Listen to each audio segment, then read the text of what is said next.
নমস্কার বন্ধুরা, জয়ার সংসারে আপনাদের অনেক অনেক স্বাগত জানাচ্ছি। আজকে একটা নতুন রেসিপি নিয়ে আবার হাজির হয়ে গেছি। আজকে আমি আলু দিয়ে চিকেনের ঝোল করব।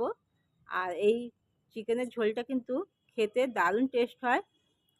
এই চিকেনটা আমি কিভাবে বানাচ্ছি সেটা দেখার জন্য ভিডিওটা প্রথম থেকে শেষ অবধি অবশ্যই দেখবেন আর আমার সাথে থাকবেন। আমার চ্যানেলটিকে যদি এখনও পর্যন্ত সাবস্ক্রাইব না করে থাকেন সাবস্ক্রাইব করবেন, লাইক করবেন, অনেক অনেক শেয়ার করবেন বন্ধুরা। চলুন যাওয়া যাক। আলু দিয়ে চিকেনের ঝোল বানাবো বলে আমি হাফ কেজি চিকেন নিয়ে নিয়েছি। আর চিকেনগুলো ঠিক এরকম মাঝারি সাইজের করে নিয়েছি আর ধুয়ে ভালো করে পরিষ্কার করে জল ঝরিয়ে নিয়েছি। এবারে চিকেনেতে আমি টক দই দিয়ে দিলাম। টক দই দিয়ে ভালো করে মাখিয়ে মিনিমাম আধ ঘন্টা আমি ম্যারিনেটের জন্য রেখে দেবো।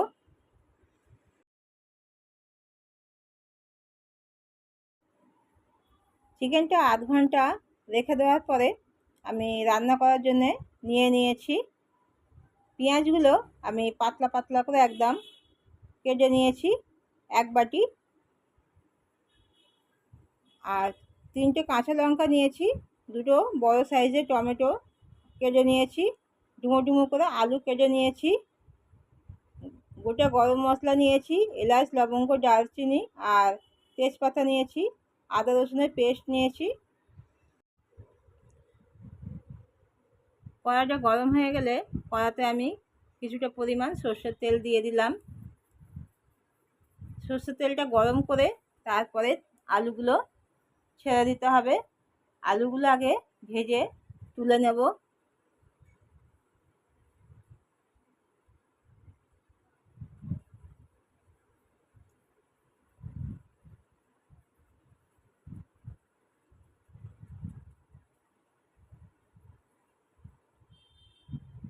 আলুতে অল্প করে হলুদ গুঁড়ো দিয়ে দিলাম, এতে করে আলুর কালারটা খুব সুন্দরভাবে আসে।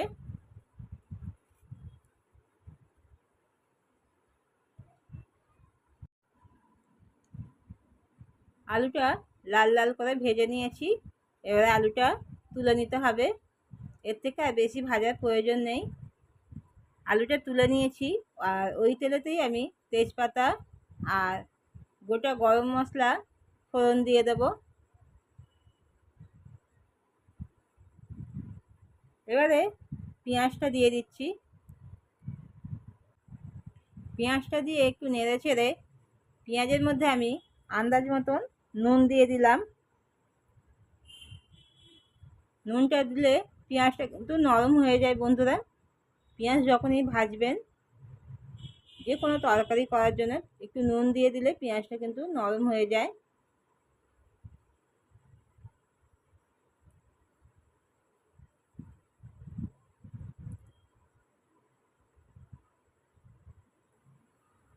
পেঁয়াজটা ভাজা হয়ে এসছে, এর থেকে আর বেশি ভাজার প্রয়োজন নেই।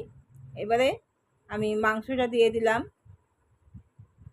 মাংসটা দিয়ে ভালো করে মিশিয়ে নেব।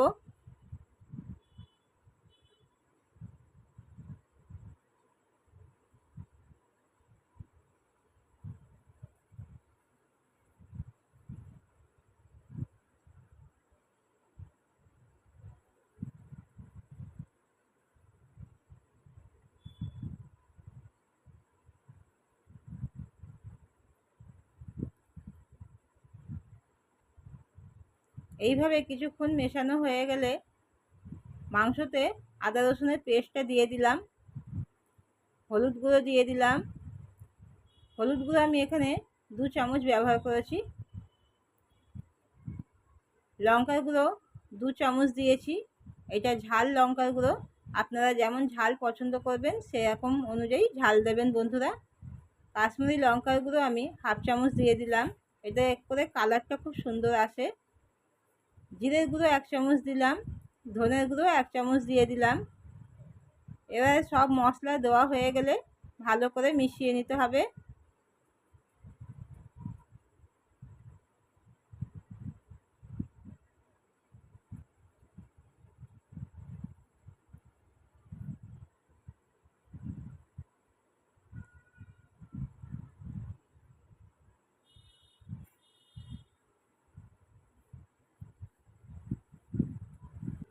মেশানো হয়ে গেলে এবারে আমি লঙ্কাগুলো দিয়ে দিচ্ছি আর টমেটো কুচোগুলো দিয়ে দিলাম।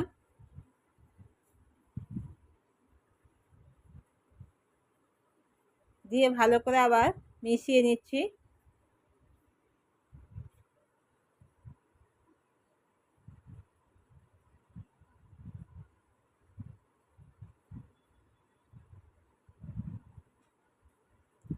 এবারে অল্প করে জল দিয়ে দিলাম, এতে করে মাংসটা সিদ্ধ হয়ে যাবে আর মশলাটা কিন্তু খুব সুন্দরভাবে কষানো হবে, টমেটোগুলো গলে যাবে।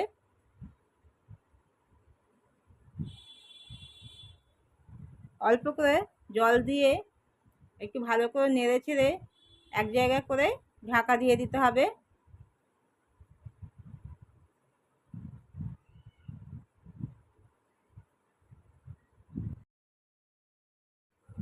কিছুক্ষণ পর ঢাকনাটা খুলে ভালো করে কষে নিতে হবে। মাংসটা যত সুন্দরভাবে কষানো হবে মাংসর টেস্টটাও কিন্তু তত সুন্দর হবে আর মশলার গন্ধটাও চলে যাবে।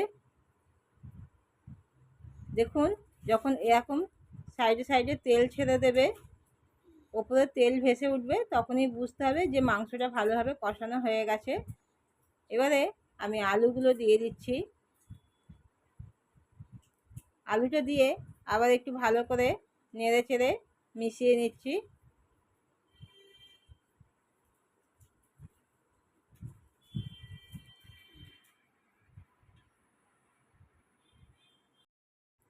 এবারে আমি কিছুটা পরিমাণে জল দিয়ে দিচ্ছি, একটু বেশি করে জল দিলাম কারণ আলুগুলো এই জলেতেই সিদ্ধ হবে, মাংসটাও সিদ্ধ হয়ে যাবে আরও ভালোভাবে।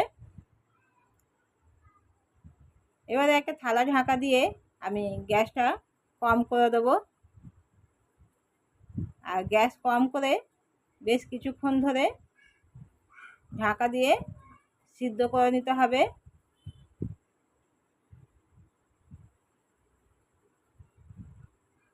আলুটা আর একটু সিদ্ধ হবে।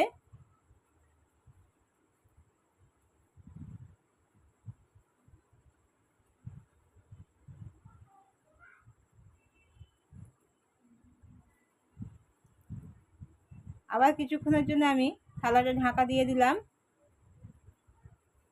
কিছুক্ষণ পর আবার থালাটা খুলে দেখে নেব আলুটা ভালোভাবে সিদ্ধ হয়ে গেছে কিনা।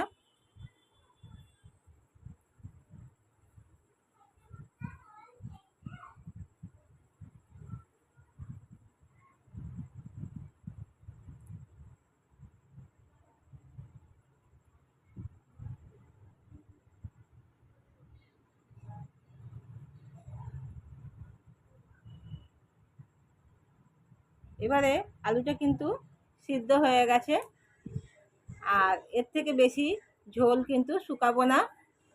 মাংসটা পরিবেশন করার জন্য একদম রেডি আর মাংসটা কিন্তু দারুণ টেস্ট হয় বন্ধুরা।